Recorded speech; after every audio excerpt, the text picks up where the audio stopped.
full-time president of Fresh Revenues. And of course, it's about creating new revenues that are fresh. People ask me, what do you do? Yeah, what do you do?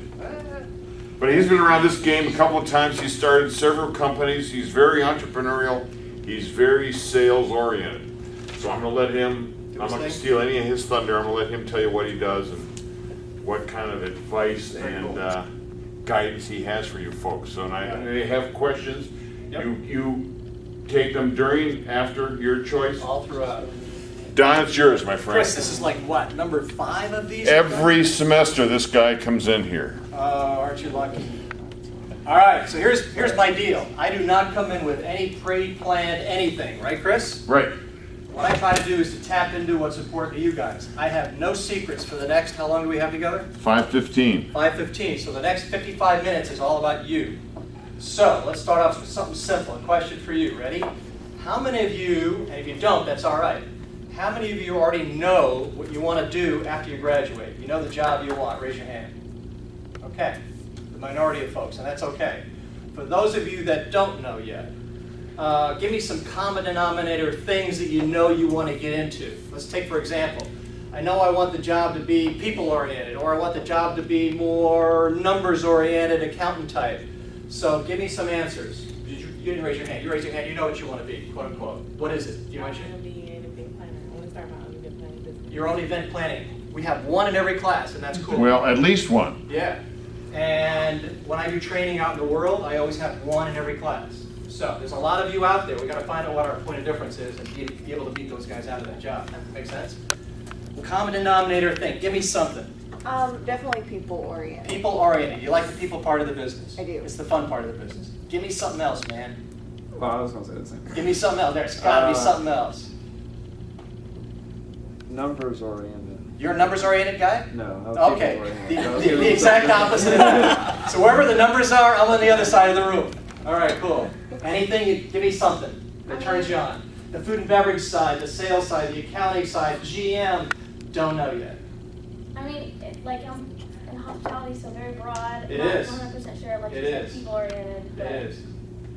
Not totally sure. Let's talk about being broad for a second, because whatever you guys say is going to trigger a thought here, which is good or bad for you guys. So, probably starting about 2 years ago, I started getting calls like this. Ready?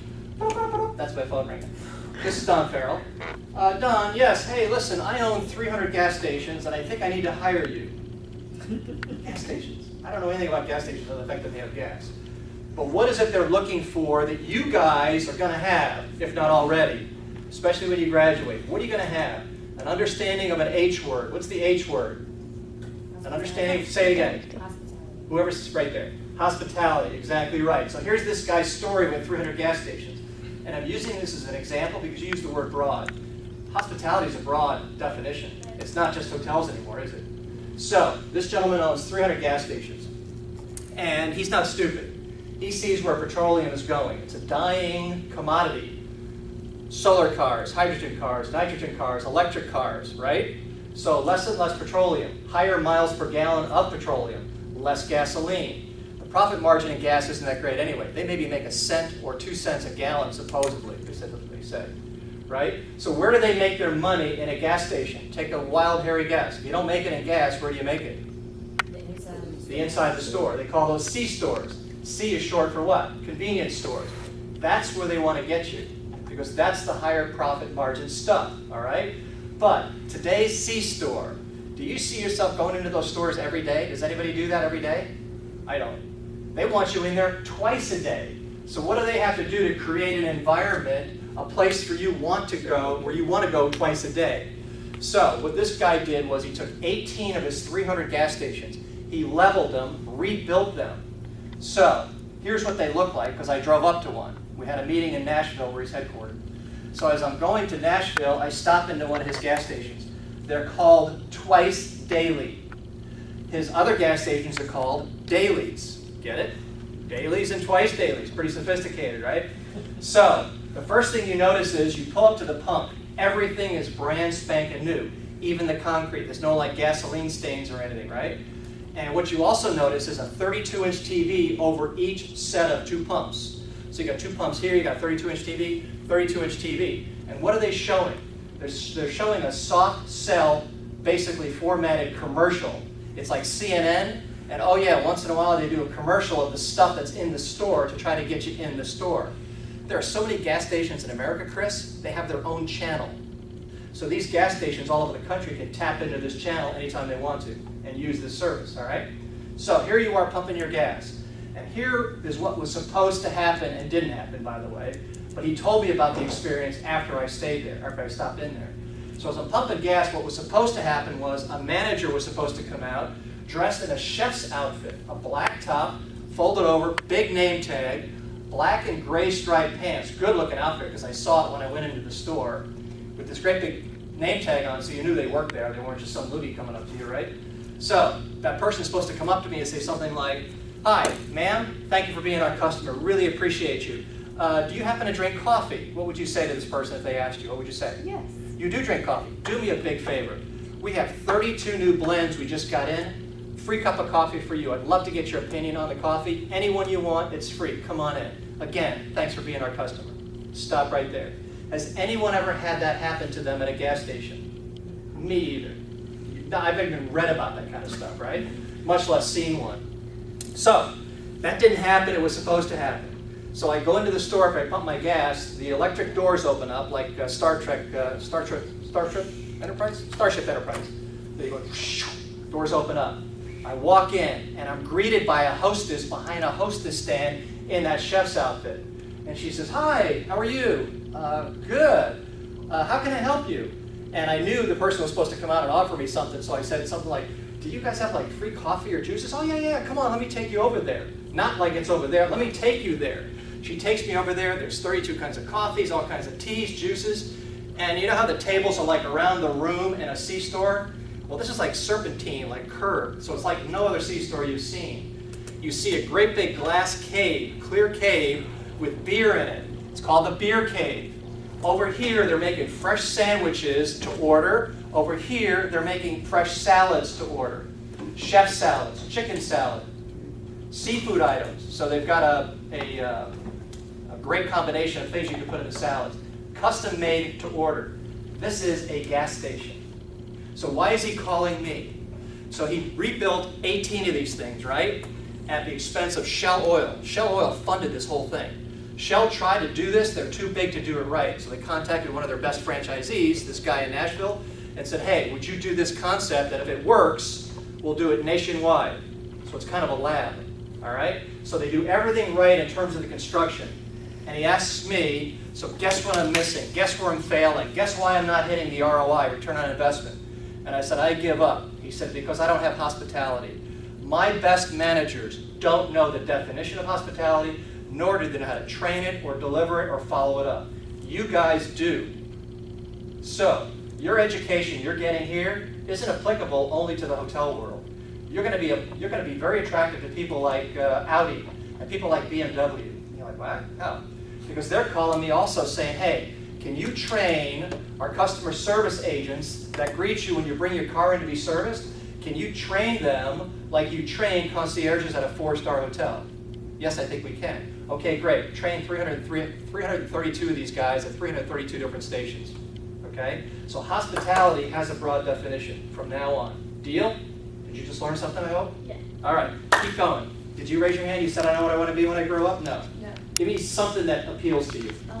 Definitely not something that's a desk job. Not a desk job. Me either. It was the first thing I knew I didn't want. I didn't know what I wanted, but I knew what I didn't want. I didn't want that. Good answer.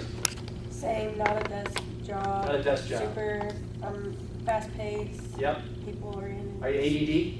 Yeah. Me too. As I get older, I get more ADD, and I kind of like it. You know, the variety. I love the variety. Let's keep going in the back. Green shirt, please. Sorry, I don't know your name. Event planner.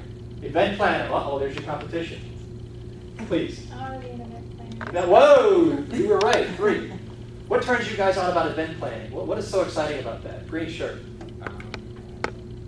You get to work with people. You get to work with people. It's variety, it's fast-paced, you can be ADD and succeed, all those definitions. Sir, black shirt. You don't know yet? Anything that excites you, the part of this business that excites you the most, anything jump out at you? We've got the people part, we've got the excitement part. I don't think he's in this. Yasu is a visiting professor from Japan. All right. Well, I don't know how to speak your language, so I would be at a disadvantage there. So I understand. Sorry. Back row, anything? I'm an IT guy. You're an IT guy. Oh, you're hopeless. Man. Hopeless. All right. So that gives me an idea. So we're still in a formulation stage, with the exception of a couple that really know they want to be in the event planning business. All right. Whatever you decide to do, here are some real common denominator things. I'm going to write on your board if I can only get a marker. Wait, is there one there? We need one that's erasable, and I'm not sure these are. Grab any of them. There's some over here. You got erasables? Yeah. Can you throw me one? I share this with a lot of our clients. Thank you. So here's what we do. My company's called Fresh Revenues, and what we do is we go all over the world, not just the country. We go all over the world, and we train organizations on 4 things. 1, how to make revenues happen. Greater revenues, so sales. 2, how to raise your level of service. Okay? 3, how to be a better leader of people. 4, the most important part of the business in my opinion, and that is how do you develop the right culture for your business that leads and fosters success, which in our world is how do we drive sales and service into the culture and get everybody to be part of the sales and service culture. Here's an example. Let's just take a hotel. Let's take this hotel, Chris. Wild, hairy guess. How many people work in housekeeping here? Take a wild guess. Your guess is as good as ours. 24. 24. Of the 24 people that work in housekeeping, how many don't speak English fluently? Wild guess. I would say actually the percentage here is pretty good. I think you're right because I've overheard them. But in most hotels, it's what? 50-50. 50-50. So let's say there's 10 or 12 people in our hotel where you work that don't speak English. I would ask you, you're the general manager of the hotel. How many people do you have in your sales office? You have 40 people that work in this building. How many people work in the sales office? You would say 40. 40. Good answer. Guess what I usually get? We have one salesperson, right? And what should they say? 40. But they're also lying to me. Why? Because 10 of those 40 don't even speak English. And you're telling me they're selling? So what you gave me was a great answer, theoretical, and we all feel good about it. But the reality is they're not selling up on the floors while they're cleaning those rooms, are they? Because they can barely speak English. Make sense? So how do we help those ladies, how do we help those gentlemen speak English immediately? So this is the kind of stuff we do for our clients. How can we immediately get them to communicate with our guests at a higher level? Because here's our assumption. You're a hotel guest, and you run into the general manager of the hotel, and you think she is pretty much a genius. Are you impressed? Did you see her face? I wish you could have seen her face. She did this, ready? She went, bless you. She went like this. Yeah, she's exactly right. You're sorta, kind of impressed. Why is it sorta, kinda? Because that GM is supposed to be a genius. You run into the director of sales. She's a genius. Are you impressed? Yeah, sorta, kinda. She's supposed to be. You run into a housekeeper on a floor, and she is a genius. Are you impressed? Yes. That's where you're impressed, right? Because why? Because this formula is something you should never forget, okay? Don't let me forget to tell you how to get those people to speak English overnight. Write this down if you're writing, okay? And if you're not writing, you're in trouble. Sound like Chris now. Oh, you're tougher than me, man. Oh, sorry, dude. I'm with a client last week while they're getting ready. I'm with a client last week, and I said, everybody, look at me. Look at me, everybody. Well, the president of the company thought that was the greatest thing he ever saw. He said, I never did that before. He said, I gotta start doing it. Just simple things, you know? Are you ready? V equals D over E. What does V stand for? Anybody take a wild, hairy guess? Victory is a good answer, but not the right one. Give me something else. Value, whoever said value. Who said that? Oh, good job. Value. This is a value formula. This is why and how you and I buy stuff. You go to Walmart, you need to go buy a blow dryer because the blow dryer you bought last time lasted 5 months because the cord pulled out because it was cheap. Are you filthy, stinking, financially rich? Are you? No. Are you sure? You're positive? You're not writing that down? I am not. I'm not rich. She's not filthy, stinking, financially rich, but yet she makes value kinds of decisions. I'll show you how she does that. I'll show you how all of us do that. Before she walked into Walmart, on a scale of 0 to 10, with 10 being stellar, what number do you think she had in mind in terms of this experience? Go. 7. 7. Who's got a different number? Give me another number. This is very subjective. It could be any number you want it to be. Somebody give me another number. What's your number? This is Walmart. What's your experience going to be like? 5. 5. 5 is average. Anybody else? Is it Black Friday? Black Friday? Oh, -6. Yeah. All right. So if your expectation's a 5, E stands for expectation. Write that down.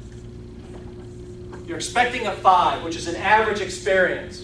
In my book, that would be a pretty good Walmart. I don't even get average experience where I go. I don't know where you go, but I don't get that. I get like 3 or 2 or a 1.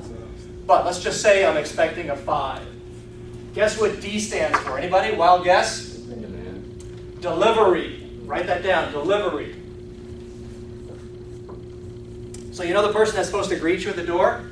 Well, this person that greeted you at the door, they were fun, they were friendly, they made you laugh. What did the number go to? It started at 5. What is it now? That quick? 7. Maybe a 7, maybe a 6. It's at least a 6. And as you're walking through the aisles and you're looking for these blow dryers, somebody sees you kind of lost and she says, hey, you look like you need some help. How can I help you? By the way, I've never had that happen at Walmart, but let's just pretend it did. Now what happens to the number? See what I'm saying? Always, always, always. We have to do more than the expectation. And what is that D word again? We have to deliver more than what people expect. When? Let's just start with Chris. Chris is my professor.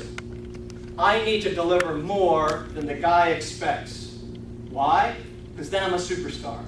And can the guy have some influence on my career, maybe?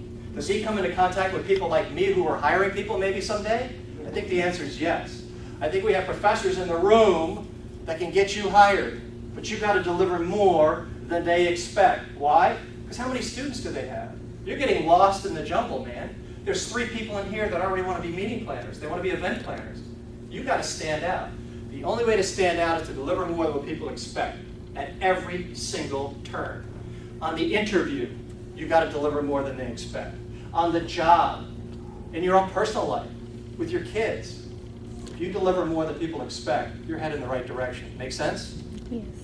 All right, so let's go back to that housekeeper. Remember the hotel with the housekeepers that don't speak English, 10 of them?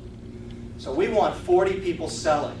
How do we get 10 housekeepers that don't speak English to speak English immediately? There's 3 things we can do. Anybody have any ideas? Go. Do what? Smile? That's a good start, but I want more. That's a great start. I want more. Give me more.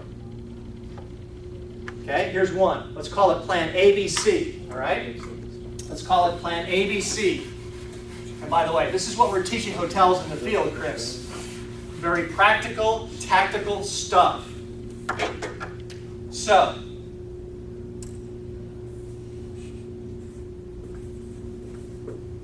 Plan A, Plan B, Plan C. At a minimum, what is the least level of acceptable service do you want from those housekeepers or anybody? Here it is. Ready? Plan C. Let's pretend this is role play for a second. I am a housekeeper, don't speak English. I'm going to my cart to get towels to clean one of my 18 rooms today. As I'm getting towels, up walks a gentleman who says to her, ma'am, excuse me, pardon me, I just lost $1.25 in your soda machine. I don't want to go all the way down to the front desk to get my money back. Is there any way I can get a soda? What did she hear? She heard beep it up, beep it up. She has no idea what he just said, right? Not her fault. She's not from here, okay? We knew that, right? So, what could she do at a minimum? Anybody got any ideas before I give you the answer? What could she do at a minimum? Throw it out there. Anybody? Do what? Send him to someone else. Send him to someone else. You're sort of on the right track. She's going, no, I get that too much.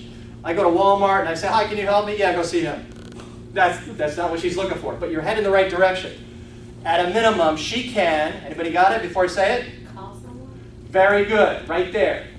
You're delivering more than anybody expected right now. Good job. So here goes. At a minimum, you want her to say, the gentleman standing at the doorway, she goes into the room that she's cleaning, she says, please, please, please. She gets on the phone, she dials, please, please. She goes, hands the phone to him. this person says, because they work at the front desk and they speak Spanish and they speak English, they say, "Sir, I'm so sorry Maria doesn't speak English, but we want to take great care of you. How can I help you?" Cool? Or she knows where her supervisor is. "Please, please, please." She gets the supervisor. She brings them back. Or she's got a radio. Da-da-da-da-da-da. Please, there you go. Minimum plan C is go get someone. Go get someone. Okay? What's better than plan C? What if we were to pre-think this thing, because we're geniuses, you and I, and we actually produce a 4-color laminated card. We're going to call that a flash card. And when someone comes up to me and I don't know what they're saying, I'm in your country and I don't know what the language is, if I were to be able to get handed a card that says, "I'm so very sorry I don't speak English, I'm so very sorry I don't speak Japanese," whatever the language is, but if you point to the picture that concerns you, I would be delighted to help you. We've developed these, it took us a year to get it right, 10 different icons. They point to the item, because these are the hot icons in the housekeeping world, where people want batteries for the remote, they want turn down service now, they want the room clean, they want more towels, whatever it is, it's one of those 10 things. The guest points to that item, she goes crazy taking care of it. How impressed is the guest? Very. Again, I've got a genius GM, I've got a genius director of sales, I've got a genius front desk manager. That doesn't impress me as a guest. What impresses me is when I didn't expect someone who doesn't speak English to go to that extent to help me. They delivered more than I expected. Make sense? Now, what's plan A? And you guys ought to get plan A because you use it all the time. What's plan A? It's technology. Give it to me. What is it? Use your phone and do a translate. Thank you. So, you should be teaching a class or something. Google Translate. If you've got an iPhone, it's called Say Hi Translate. She takes out her smartphone, she punches in there, ba-da-ba-da-ba-da-ba-da, boom. "I'm so very sorry I don't speak English, but if you could speak into my phone, I'd be delighted to help you." He speaks, and they go back and forth with her phone. Cool? Chris, out of 10 housekeepers, how many would be comfortable using their smartphone to have that kind of an exchange? Take a wild guess. I'll see how close you get to what I think is real. Probably 8.5. No, 2. 2 out of 10 would be comfortable doing that, which is okay. Those 2 start to get the others to feel comfortable with it. But at a minimum, guess what they're doing? Flashcard plan B. You okay with flashcard plan B? So is the guest. So flashcard is plan B. So if you're not comfortable in doing Google Translate, you go to plan B. But at a minimum, you're doing plan C. It's no longer acceptable to say, "Sorry, no English, sorry." That is not acceptable in your hotel because everybody is selling. We're driving revenues. Cool? All right. Am I doing okay here? Can I Yeah. add one thing to that, Tom? You may. One of the things that I've thought for a long time is when a situation like you just described happens, you put both of the individuals in a bad position. The employee feels very uncomfortable because they know they probably are not going to make the guest happy. Yeah? And the guest is very frustrated because they'll typically come up and dump on that employee for 3 or 4 minutes, and then the response is "no habla inglés." Yeah? Yeah? Okay? Yeah? So what I have always suggested to people to at least avoid that portion of the problem is anytime a team member sees a guest, they greet the guest, but they greet the guest in their native language. Cool. So if I see, a housekeeper in the corridor, and Yep. she looks up at me, establishes eye contact, and smiles and says, "Buenos dias, senor. What did I just learn?" Yeah. It's probably not going to be productive for me to spend a half hour telling her about a problem that I've got. Now, Well, there's other steps beyond that. In this scenario, they've come up to you and they're into their deal. Right. So this is how you respond to it. We've seen by doing this, we've probably done this 200 times now.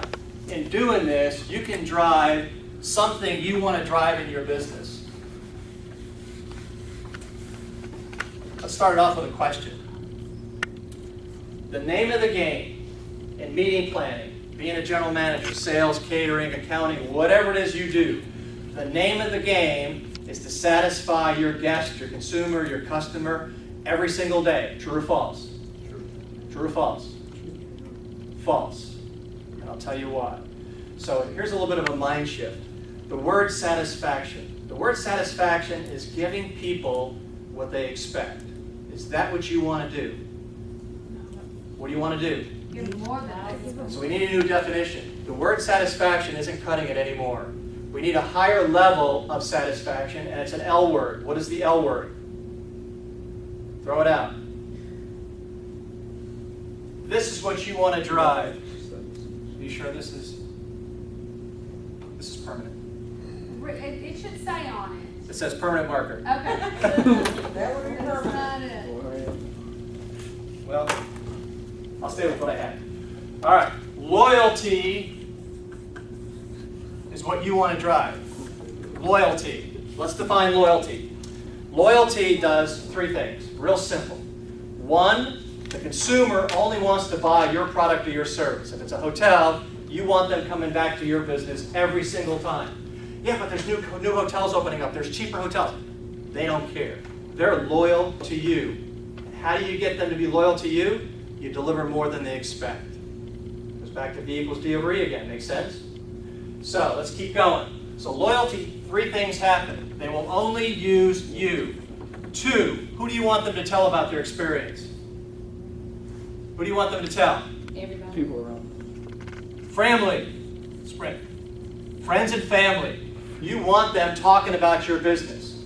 It's incredibly expensive to advertise. It's tough to advertise. It's tough to drive an ROI, return on investment, advertising today. The best form of advertisement is the free stuff. It's the word of mouth. It's also more legitimate. Okay? Three, these people are much more forgiving. If something does go wrong, and it could, and it probably will eventually, they're a lot more forgiving because they trust you. This is the degree that we need to get our consumer at. And the only way you're going to get that is to earn it. And the only way to earn it, again, is to deliver more at every single turn. Is to look at your business with a fresh set of eyes, and that's where you have an advantage. You're going to start a brand new job someday, and you're going to say to yourself, oh man, I'm so not confident because I'm new and I don't know all the details and I don't know the situation yet. Don't worry about that. You have a fresh set of eyes, and hopefully you work for a smart boss who's going to take advantage of that. Because I need you to say, what did you experience? What did you see on day one that I haven't seen because I've been here too often, I've been here too long, and it becomes invisible. What do you see that didn't sit right with you? And chances are you're going to find some stuff, and I'm going to say to myself, you know what? I never thought of it that way. You're exactly right. We need to take advantage of those fresh eyes, all right? But every single thing you do, if it's a hotel, it's everything from the experience on the website, to driving up to the building, to walking in the building, to walking up to that front desk, to getting on the elevator, to ordering room service, to you see where I'm going with this? Every single thing you do, okay? Let's give you one more example, and we'll just talk about something else. So, simple thing. You're in your room, husband, wife, 2 kids. Kids are 5 and 7 years old. You guys good with that? We move awfully fast in this class. Okay? And you go down to the pool with your 2 kids, and you have a lot of fun. You didn't know they had pool towels down at the pool. So what did you bring from the room? You brought 2 bath towels. And it dawns on you, all of a sudden when you came back to your room, but you're not going to have bath towels for the showers in the morning. And you got a big thing to do with the kids, families in town, so you got something to do, you're going to need some towels. Something simple. On a scale of 0 to 10, with 5 being average, if I call the front desk and say, hey, I need 2 towels delivered, what number am I expecting? This isn't a very sexy thing. All I'll ask for is 2 towels. Give me a number. An 8. Okay, an 8's pretty big. I don't know. A 5 is average. I mean, I just want 2 towels. What's the big deal, right? Let's stay with a 5 for a second. Deal? So I expect a 5. So I call the front desk, and it goes like this typically. We're going to do what happens today and what could happen, to give you an example. So what happens today is the phone gets answered in 3 rings. Front desk, this is Don. How may I help you? Hey, Don, hey, I screwed up. Oh, what's wrong? Well, I didn't know you guys had pool towels down at the pool, and I brought 2 bath towels down for my kids and my wife and I, and we're not going to have towels for the showers in the morning. I'm so sorry. Could I have someone bring up 2 towels? Sure. We'll bring them up right away. And that's room 212. Very good, sir. Okay, anything else you need? No, that should do it. Okay, thank you. How are we doing so far? Pretty good? We're still at a 5? Are we at a 6? We didn't get anything we didn't expect. We got everything we expected. We're still at a 5. Okay. So, in about 15 minutes, knock on the door. I hear this. Housekeeping. I open the door on the guest. Hi, he says. She says, hi, how are you? Good. Here are the 2 towels you ordered. Oh, thank you very much. Oh, they're still warm. You got them out of the dryer? Oh, yeah. To we go to a 5.5 maybe? Did we? Ooh, yeah. It was an accident, but we went to a 5.5. All right, so we got the towels. He or she asks if there's anything else they can do for me. I say no. They say terrific, have a nice day. Done. How'd we do? Give me a number. 7. A 7. All right, I'm going to show you what it really looks like. Because believe it or not, we do this with millionaire owners. Okay? I had opportunities to do Hampton, Homewood, and Hilton Garden Inn owners. 10 different meetings all over the country where all the owners flew in, and for 4 hours they did nothing but stuff like this. Here's how you can make more money, owners. Here's how you can drive more loyalty. Here's how you can drive the level of service. Here's how you can drive culture. And I gave them all this practical, tactical stuff, okay? And I would ask the owners, now what I just did, give me a number on that. Oh, that was a 9, that was an 8. So, ready? Here's what an 8 or a 9 really looks like. With training and with smarts and with experience that you're going to have, because you went here and also you're going to be on a job and you're going to get this experience, you're going to find out it could look like this. Remember before, phone rang and I answered the front desk, this is Don, how may I help you? I want it more personalized. What could I do instead of saying, front desk, this is Don, what could I do? What could I say? They have caller ID. Use the guest name. There you go. Mr. Farrell, hi, this is Don at the front desk, how may I help you? Is Don surprised a little bit? Yeah. Did we go from a 5 to a 5.5 already, maybe? Most hotels have caller ID. Why can't we answer the phone like that from now on? Never again do we say, front desk, this is Don. It's always Mr. and Mrs. So-and-so. How may I help you? This is Don. Right? And I say, I screwed up. Oh, what is it? I'm sure we can take care of it. What is it? What happened? Da-da-da-da-da, towels, pool, la-la-la-la. Okay, great. Before we said, we'll bring them up right away. If I'm from New York City, what is right away? How much time is that? 5 minutes tops. 5 minutes tops. How about like 5 seconds tops? New York City!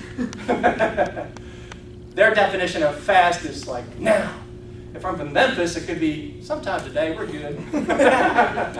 Okay?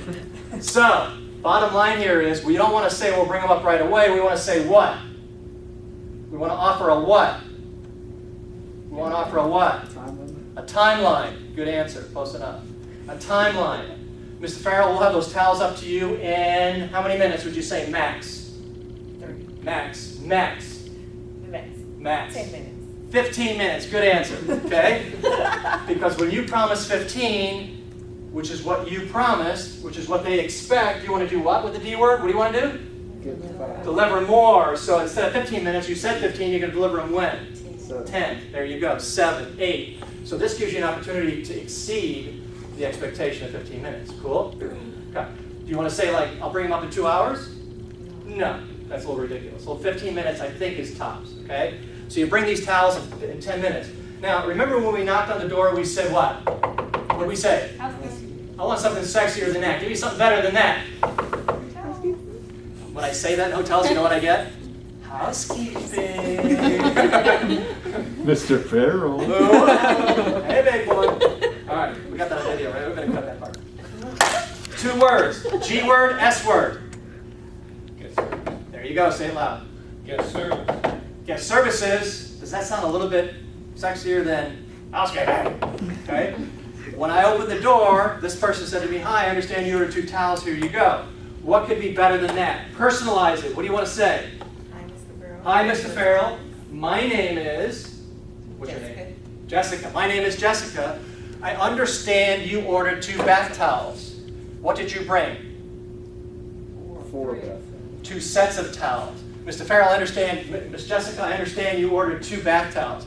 I brought 2 bath towels, 2 hand cloths, 2 washcloths, and some extra shampoo. Cool? Why do I have to tell the guests that? Can't they see I'm handing them all that stuff? Why do I have to tell them? Anybody have any idea? Because their needs are met? Nah. What are they expecting? 2 bath towels. What did you bring? 2 sets of towels. So if you don't say that you knew they ordered 2 bath towels, they may think you made a mistake. You didn't make a mistake. You did this on purpose, and they need to know that. Write this down. Sales 101. When you give somebody something, make sure they know what they're getting. Sales 101. When you give somebody something, make sure they know what they're getting. Okay? So, Mr. Farrell, I understand you ordered 2 bath towels. I brought you 2 complete sets of towels and some extra shampoo. And how many have kids in this room? Raise your hand. All right. How old are the kids? 8. 8 years old. Okay? Him, her? Her. When we take care of your daughter, her name? Okay. When we take care of Michaela, will you ever forget us? No. That's what we're banking on. So for Michaela and her little brother someday, No. we bring her little cousin someday. What are we going to bring for the kids? Give me something. 99 cents. What is it? Yeah, they may not want sweets. Something else. Coloring book? Coloring books is good. I want something for the pool. Noodles. Not bubbles. She mentioned they're crazy. How about a beach ball? 99-cent beach ball. Something fun for the kids. When we take care of your kids, when your parents, somebody took care of you, they never forgot those people. Me either. Okay? I've got 2 kids. When they took care of my kids, I owe them for life. So we bring the beach ball out, the kids go crazy. Now we're developing family for the future reservations when these kids grow up, right? Everything helps. And before I leave, I might ask, did you bring your dirty towels with you? Yes, they're in the bathroom. Let me get those for you. Oh, and I see a pizza box down here. Let me get that. Why do you want that pizza box out of the room? And smell and bugs. It's clean, smell, bugs. Plus it's more full service, right? Now, is there anything else you need, Mr. Farrell? Anything else you need? You say, no, this is awesome. Thank you very much. Are we done? No. I'm in housekeeping. The door closes. I'm headed back to housekeeping. Who do I want to call right now? Front desk.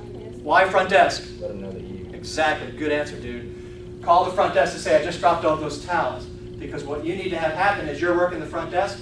You've got guests in front of you. The phone's ringing. You can't do it right now. But in 20 minutes, you've got a break. You're calling Farrell's room. Hello? Hey, Mr. Farrell, this is me at the front desk. How are you? Good, good, good. Did you get your stuff? Did I get my stuff? I got da-da-da-da-da-da.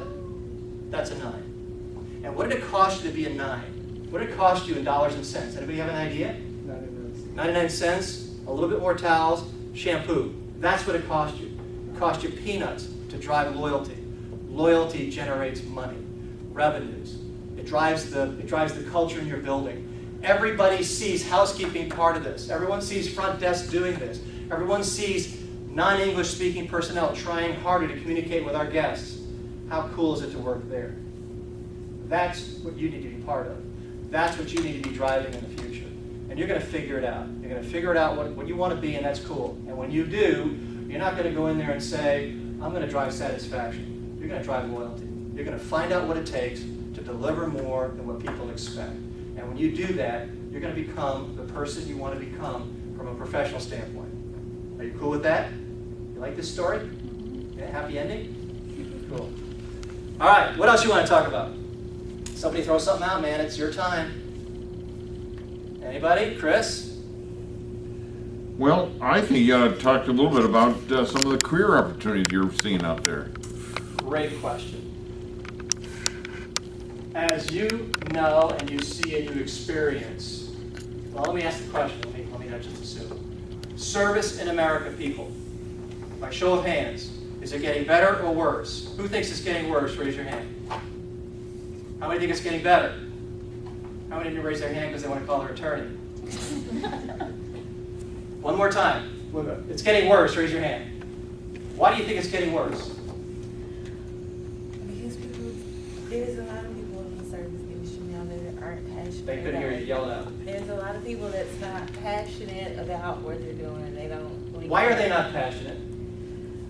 Maybe because they're just doing it to make ends meet, or because they're not getting the motivation they need from their employers, or...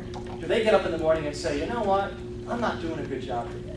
I just don't feel like it. Do they do that? No. I don't think so. I don't think so. Except those 2 ladies in the back row. For the most part, people that get up in the morning don't say, today's going to be a bad service day for me because I just don't feel like doing it. I think a lot of environmental things create that. I think the culture in the company, I think my boss fosters some of that. If that person worked harder at making this job fun for me and I was learning and I felt valued, how much better would I be, right? So I ask audiences all over the place. I get to speak to 5,000, 10,000, 3,000, 300 people at a crack. And I've asked almost every single group, service in America getting better or worse? And the vast majority, 95% that raise their hands, would say it's getting worse in America. So that being the case, your question is, what are the employment opportunities for you guys? If you truly like people the way you say you do, and most of you do, then you're going to like the service part of business. And that's what companies are starving for. They're trying to replace human beings with kiosks to save money. Part of it is that, but the other part of it is we're giving up on you. We're giving up on the human race by saying, we just don't think we can deliver the service anymore, so let them talk to a kiosk. We think the consumer wants to talk to a kiosk. We think they want to do everything online because it's so much faster. But you know what? I think that has some bearing, but I also think there's also a part of it that says the consumer is so sick and tired of getting bad service that they're taking the quickest, easiest way out. Not because they want to, but because they're forced to. Agree or disagree? And you've got a lot of people out there now, bosses that are saying, well, the consumer just wants it fast. They don't want good. Well, I disagree with that. I think they're starving for it, and when they find it, and it could be you, and when they find it, you're worth your weight in gold. You care about people, you care about delivering stuff, you care about delivering more than people expect, and when you can do that, you can do a lot. You can make revenues happen, you can make culture happen in the business, you can become a better leader. They are starving for you. Every company out there is starving. How many companies hire me to train their leaders on where to find you? How do I find good people? Is their question. How do I find these people? And they don't know. So we educate them on where to find them. So they're looking for you.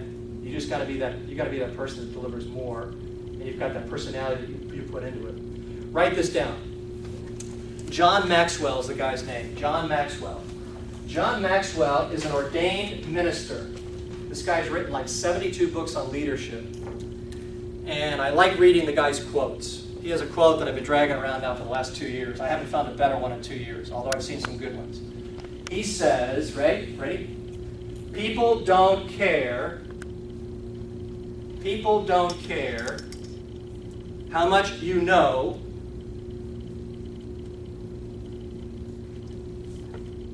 Say it again. Say it. Until they know how much you care. People don't care how much you know until they know how much you care. Who are these people? These people are not only consumers. These people are employees. These people are associates looking for a leader that truly cares about them. Okay? And if you want to be one of those people, then you've got to be able to demonstrate that. And if you can do that, you're worth your weight. You're going to do anything and everything you want to do in life. Because there's so many people that don't know how to do it. There's so many people that aren't doing what you're doing. They're not going to school and they're not learning. Okay? And you are. This is not enough. You need the practical education as well. So between practical on-the-job experience and this education, you put the two together, now you're worth something. Especially if you've got the drive and desire to do this kind of stuff. We get paid a lot of money to go all over the world to teach this kind of stuff. And it's pretty fundamental. And if you can deliver it, you're worth something. Okay? Broad definition. Hospitality. It's broad out there. People are looking for people. Right? And if you're that person, then you can do it. I hope that answered your question. Cool. All right.